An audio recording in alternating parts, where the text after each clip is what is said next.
नमस्कार दोस्तों, मैं लखन पटेल आज़ाद एक बार आपसे ऑनलाइन माध्यम से जुड़कर कहीं ना कहीं आज़ाद P3 एकेडमी इंदौर के प्लेटफॉर्म से आपसे बात कर रहा हूँ। चूँकि हम देख रहे हैं कि MPPSC में एक नए टॉपिक अर्थात MP इतिहास या मध्य प्रदेश के इतिहास ने अपनी नई जगह बनाई है, और चूँकि ये भी इसमें कहीं ना कहीं हमारे मन में आता है कि यार इससे किस प्रकार से क्वेश्चन बन सकते हैं। चूँकि अभी हमारे सामने MPPSC प्री भी है, तो हमें उस पर ध्यान देना है और इस पर फोकस करना है। इसके लिए आज़ाद P3 द्वारा एक MP हिस्ट्री की क्वेश्चन सीरीज हमने स्टार्ट की है, जो रोज़ हम आपसे क्वेश्चंस करेंगे और उन क्वेश्चंस की व्याख्या समेत आपको उनके आंसर्स देंगे।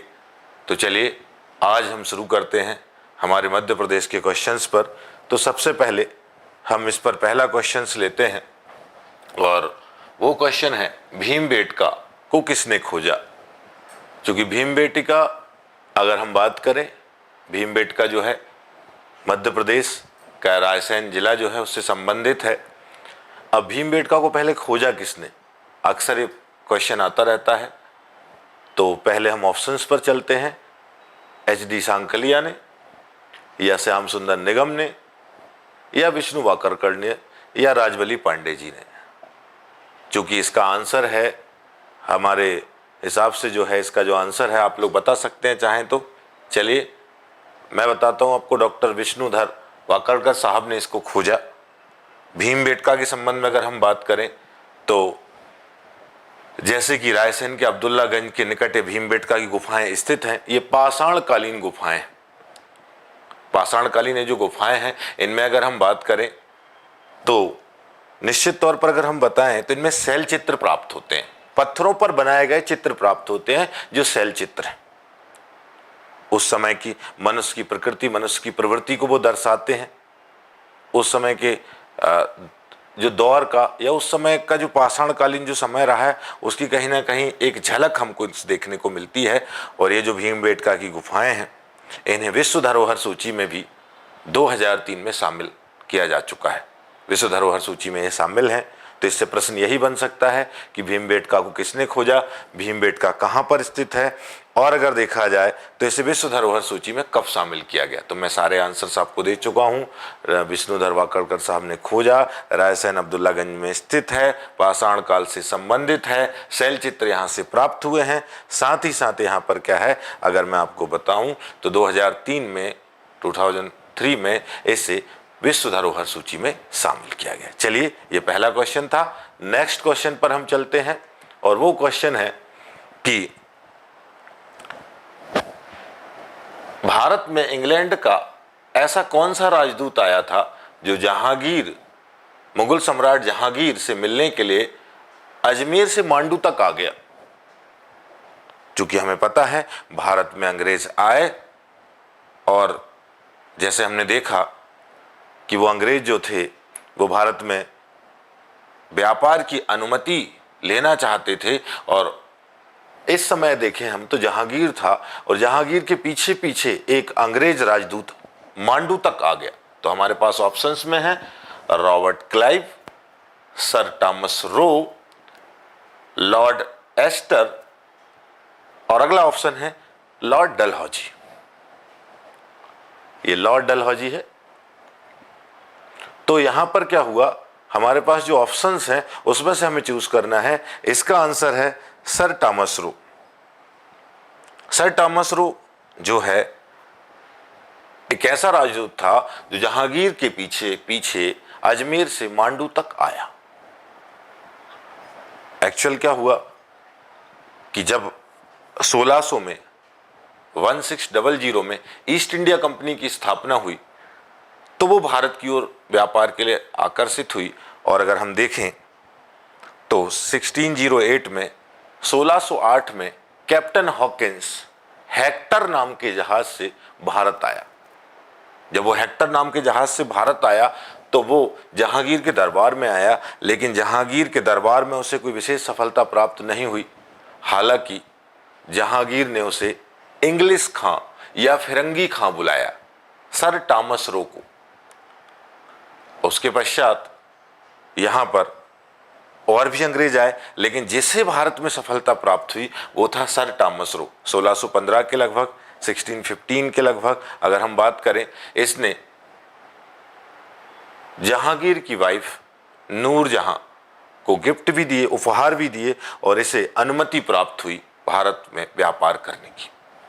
चलिए, मतलब अंग्रेजों को भारत में व्यापार करने की अनुमति प्राप्त हुई, और वो समय था, या उस समय जो था वो था सर टॉमस रो।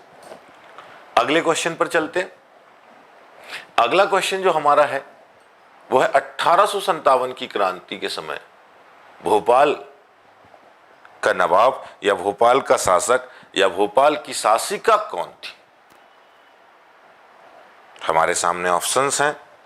1857 की क्रांति के समय भोपाल में किसका शासन था?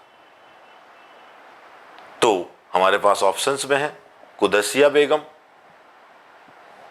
सिकंदर जहां बेगम, दिलशान बानो बेगम, या फिर इनमें से कोई नहीं।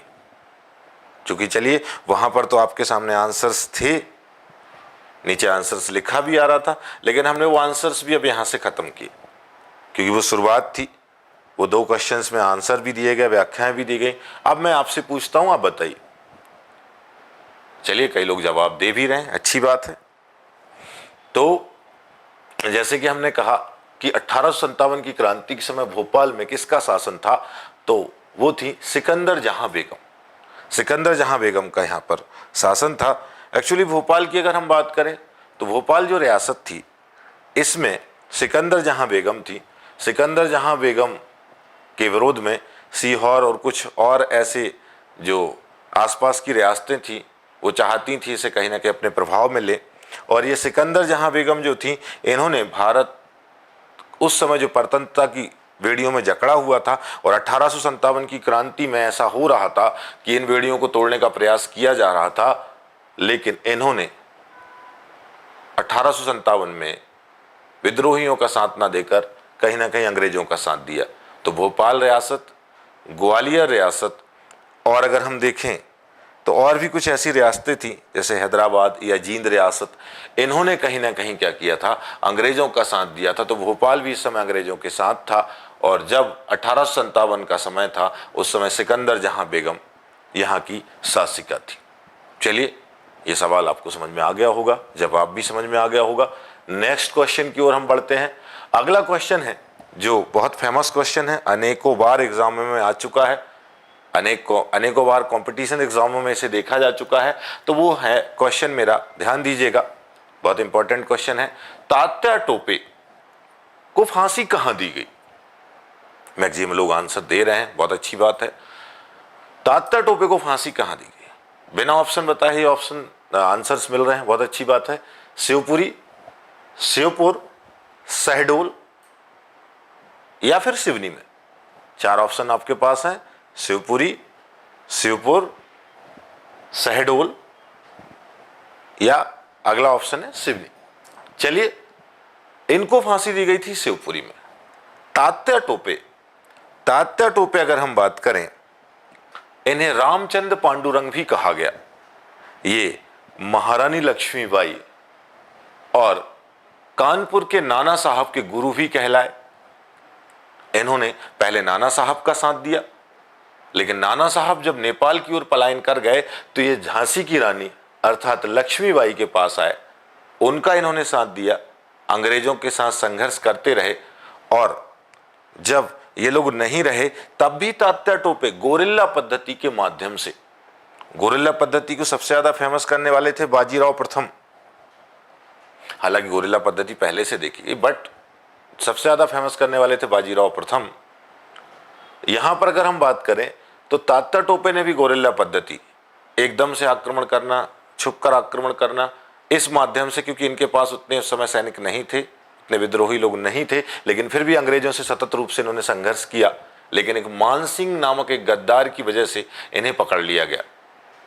और देखा जाए तो 18 अप्रैल 1859 को 1859 को 1859 को इन्हें शिवपुरी में फांसी दे दी गई। चलिए, तात्या टोपे के संबंध में मैंने काफी फैक्ट बताए। रामचंद्र पांडुरंग, शिवपुरी में फांसी दी गई, 1859 में फांसी दी गई, और तात्या टोपे जो है 1857 में अंतिम तक संघर्ष करते रहे। अगले क्वेश्चन की ओर हम बढ़ते हैं। ये क्वेश्चन भी काफी फेमस है, अनेकों बार एग्जाम में या कई बार एग्जाम में आ चुका है कि मध्य प्रदेश में 1857 की क्रांति किस स्थान से प्रारंभ हुई या कहां से प्रारंभ हुई।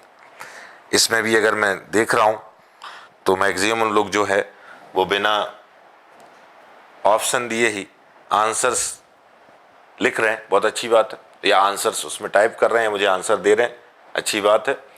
तो नीमच, इंदौर, रतलाम और एक और ऑप्शन है पन्ना। हमारे पास ये 4 ऑप्शन है। चलिए, तो यहां पर मैंने आपको बताया कि ये 4 ऑप्शन है, नीमच, इंदौर, रतलाम, पन्ना। इसका आंसर है नीमच। 1857 की क्रांति 10 मई 1857 मेरठ की छावनी से प्रारंभ हुई।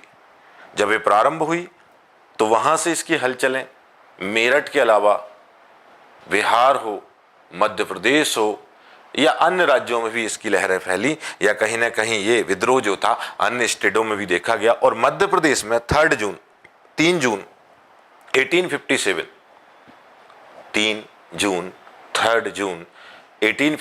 1857 को ये नीमच से इसकी शुरुआत मानी गई। 1857 क्रांति अंग्रेजों के दमन चक्र के विरोध में थी, जिसमें अनेक योद्धा देखे गए, चाहे वो रानी लक्ष्मीबाई हों, चाहे वो तात्या टोपे हों, चाहे वो नाना साहब हों, या मध्य प्रदेश में भी अगर हम देखा जाए तो कहीं ना कहीं सभी जगह पर थे। मध्य प्रदेश में शहादत खां हों या फिर करेन शाह हों, हृदय शाह हों, चलिए बहुत सारे हैं। तो मैंने आपको बताया ये शुरुआत कहाँ से हुई, नीमच से। और भी आपको बहुत सारे क्वेश्चंस बताऊंगा। चलिए अगला क्वेश्चन हम देखते हैं। 1857 की क्रांति में मध्य प्रदेश के महू, जो इंदौर के पास स्थित है, यहां पर कौन था, ऐसा कौन सा क्रांतिकारी था, या मैं कहूं कि 1857 की क्रांति में महू इंदौर से कौन सा व्यक्ति 1857 की क्रांति में शामिल था, या कौन था? जवाब दीजिए। 1857 क्रांति में महू इंदौर से कौन था? चलिए आपके सामने मैं ऑप्शन रखता हूं, शहादत खां,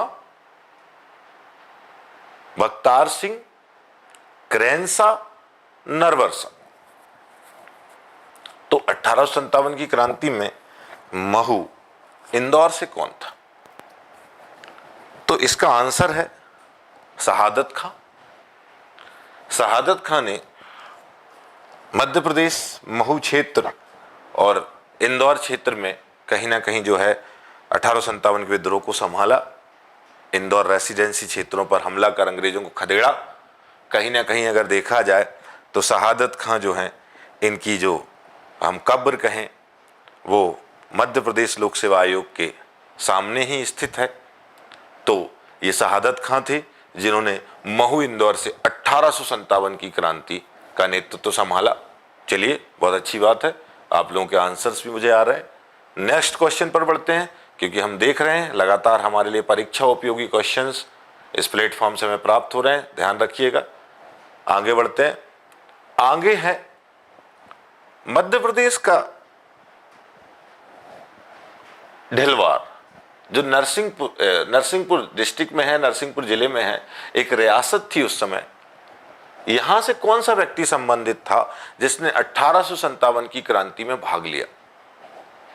मध्य प्रदेश का ढिलवार या ढिलवार रियासत या ढिलवार का क्षेत्र हम कहें, जो नरसिंहपुर डिस्ट्रिक्ट में स्थित है, वहां से 1857 की क्रांति में भाग लेने वाला व्यक्ति कौन था?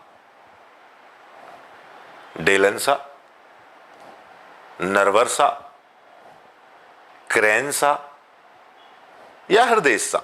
आपके सामने 4 ऑप्शन है, डेलन शाह, नरवर शाह, करेन शाह या हृदय शाह। विचार करिएगा।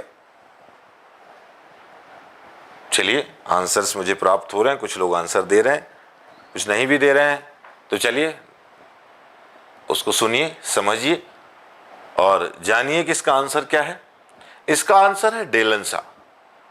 इसका आंसर क्या है? डेलनसा। कि मध्य प्रदेश के ढिलवार रियासत से, मध्य प्रदेश नरसिंहपुर में जो ढिलवार रियासत है वहां से 1857 क्रांति में किसने भाग लिया? तो वो डेलनसा थे। डेलनसा जो तेंदुखेड़ा तहसील है, नरसिंहपुर डिस्ट्रिक्ट में जो तेंदुखेड़ा तहसील है उसके पास में ही ढिलवार स्थित है।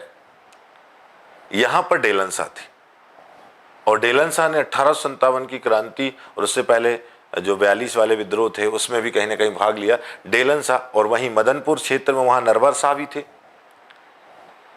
ऐसी किंवदंती भी कही जाती है, कहानी भी कही जाती है कि डेलनसा को जब अंग्रेजों ने पकड़ा तो इन्हें मारना सरल नहीं था।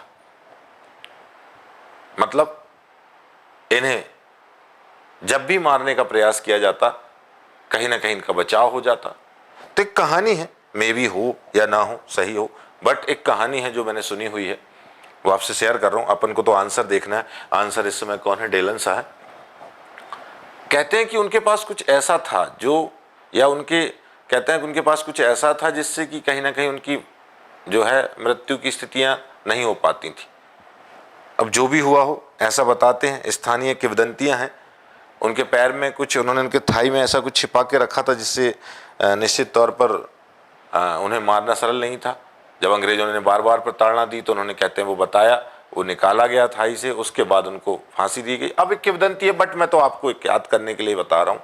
जो भी हो, याद रखने के लिए कहानी सुनाई है मैंने कि बस आपको याद रहे कि यहाँ पर जो थे वो थे डेलनसा। चलिए आगे मैं बताता हूँ। ये क्वेश्चन शायद आप समझ रहे होंगे, इसका आंसर आप समझ गए होंगे। डेलनसा जो ढिलवार रियासत से थे, मध्य प्रदेश का नरसिंहपुर जिला, वहाँ का ढिलवार क्षेत्र वर्तमान का, और मदनपुर क्षेत्र ये भी वहीं तेंदुखेड़ा तहसील के अंतर्गत स्थित है। चलिए आगे चलते हैं। नरसिंहपुर जिले में स्थित है, यहाँ पर नरवर शाह थे। तो अगला क्वेश्चन क्या है? अगला क्वेश्चन है, अकबर ने मांडू पर कब्जा करने के लिए अपने किस सैन्य अधिकारी को भेजा, या किस सेनापति को भेजा, या किसे भेजा? अकबर ने मांडू पर कब्जा करने के लिए किसे भेजा? मोहम्मद खान, बैरम खान, आदम खान या कामरान मिर्जा? मोहम्मद खान, बैरम खान, आदम खान या कामरान मिर्जा? मांडू। यहां पर हम देखें तो बाज बहादुर और रानी रूपमती इनका अधिकार था। बाज बहादुर, रानी रूपमती, और यहां पर अधिकार करने के लिए भेजा गया। अब इनमें से आंसर्स पहले बता देता हूं, फिर व्याख्या बताता हूं। वो थे आदम खां। यहां पर भेजा गया जिसको, उसका नाम था आदम खां। तो एक्चुअली ये था कि जो बाज बहादुर और जो यहाँ पर रानी रूपमती थी, वो कहीं ना कहीं बाज बहादुर यहाँ पर शासक थे। आदम खां और पीर मोहम्मद को भेजा गया था। इनके साथ एक और थे, पीर मोहम्मद। पीर मोहम्मद, तो इन्होंने इस पर अधिकार कर लिया। रानी रूपमती को जौहर करना पड़ा। बाज बहादुर यहां से पलायन कर गए, और उसके बाद आदम खां जब यहां से चला गया तो पीर मोहम्मद को यहां का सूबेदार बनाया गया। लेकिन यहां की जनता इतनी नाराज हो गई कि पीर मोहम्मद को नर्मदा नदी में डुबाकर मार डाला गया। अंत में अगर हम बात करें तो बाज बहादुर ने पुनः अधिकार कर लिए। तब अकबर ने एक बार और बाज बहादुर को पराजित कर अंतिम रूप से मांडू पर अधिकार कर लिया, और बाज बहादुर ने अकबर के दरबार में रहना स्वीकार कर लिया। यह कहानी थी जो मैंने आपको बताई मांडू की। मांडू पर अधिकार हो गया अकबर का। यहाँ पर जो आंसर था वो आदम खां था। चलिए ये क्वेश्चंस मैंने आपको बताए। आप लोगों का धन्यवाद, थैंक यू, जो आप लोगों ने इन्हें सुना, ध्यान से सुना। लेकिन आपने इन्हें जब ध्यान से सुना है तो इन पर ध्यान दीजिएगा। और आपके परीक्षा उपयोगी क्वेश्चंस हैं। ये मध्य प्रदेश के क्वेश्चन की पहली सीरीज थी जो मैं आपके सामने लेकर आया। नेक्स्ट टाइम अगली सीरीज लेकर आऊँगा, अगले क्वेश्चन लेकर आऊँगा। जब तक इन क्वेश्चंस को आप लोग नोट डाउन करिएगा और इनको ध्यान रखिएगा। आगे के लिए या आने वाले समय के लिए, आपके उज्जवल भविष्य के लिए मेरी तरफ से शुभकामनाएं। जय हिंद, जय भारत, भारत माता की जय।